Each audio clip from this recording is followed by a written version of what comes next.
যদি কোনো মালিক পক্ষ জোর করে কাউকে উচ্ছেদ করতে যায় বা জোর করে সেই সম্পত্তিতে ঢুকে দখল করার চেষ্টা করে, তাহলে পরে সেটা ক্রিমিনাল ট্রেসপাস বলে গণ্য হবে, বিএনএস সেকশন 329। আর যদি ভয়ভীতি দেখায় তাহলে সেখানে ক্রিমিনাল ইন্টিমিডেশন, বিএনএস 351 ধারা অনুযায়ী সেটা অপরাধ। আর যদি মালিক পক্ষ এবং কোনো সরকারি আধিকারিক যদি যৌথভাবে বেআইনি করে তাকে উচ্ছেদ করে দেওয়ার ষড়যন্ত্র করে, তাহলে সেটা ক্রিমিনাল কনস্পিরেসি, বিএনএস সেকশন 61 অনুযায়ী অপরাধ বলে গণ্য হবে। এবং সব মিলিয়ে যদি তারা উচ্ছেদ করেও দেয়, তাহলে তাদের বিরুদ্ধে ক্রিমিনাল মামলা করা হবে।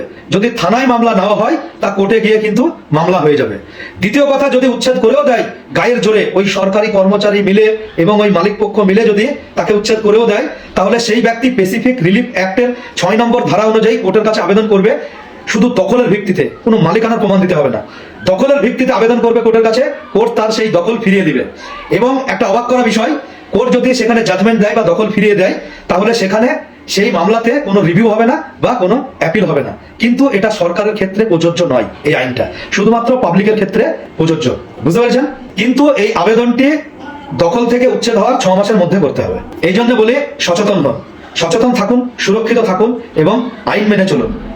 ধন্যবাদ।